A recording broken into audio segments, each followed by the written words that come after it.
Greece is a rugged land. On the mainland peninsula, Rocky Mountains enclose fertile plains, and mountains rise directly from the Aegean Sea to form countless islands and the rough coast of Asia Minor. Geography made difficult any attempts to unify the peninsula, much less the scattered islands and settlements on the coast of Ionia, which is present-day Turkey. So it was not until after 500 BC that a Greek city-state could achieve the wealth and power of the Greek Middle Eastern empires. Yet the small city-states of Greece provided a remarkable civilization that became one of the foundation stones of Western civilization. Settled around the excellent harbors, cosmopolitan communities encouraged artists and intellectuals to absorb the science of the Middle East.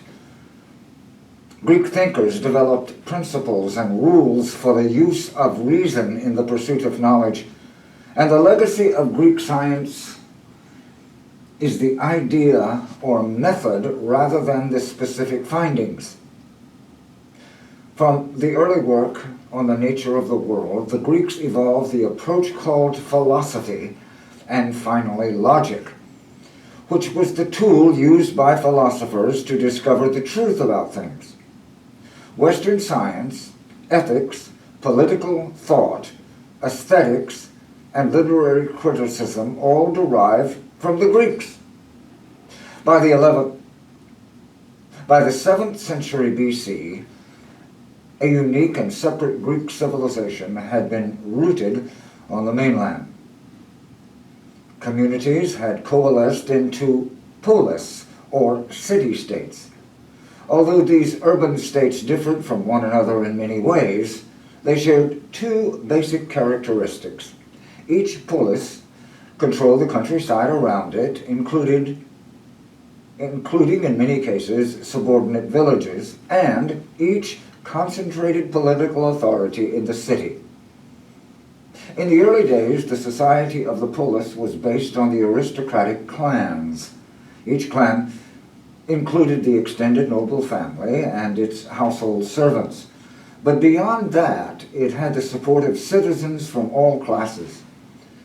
The noble clan supported lesser families by protecting them in disputes, lending them money, and helping them make marriages. And in return, allied families gave the clans political allegiance.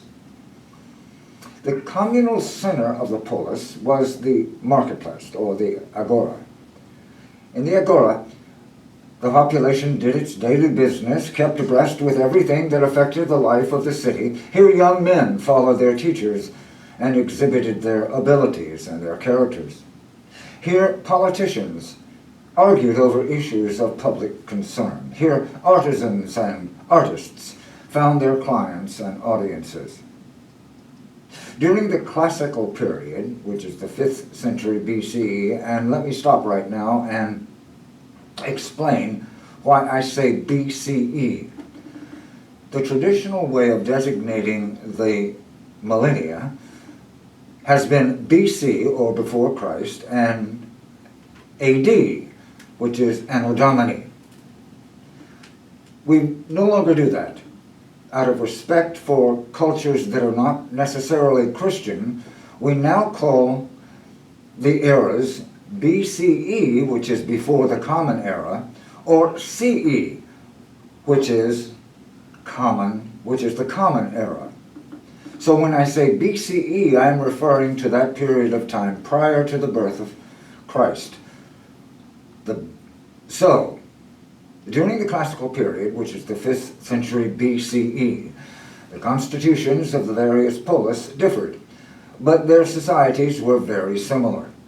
Citizens ran the polis.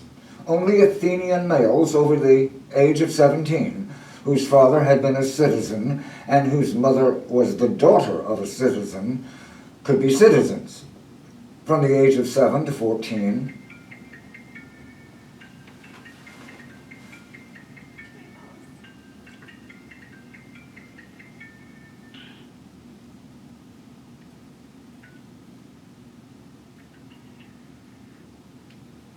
sorry.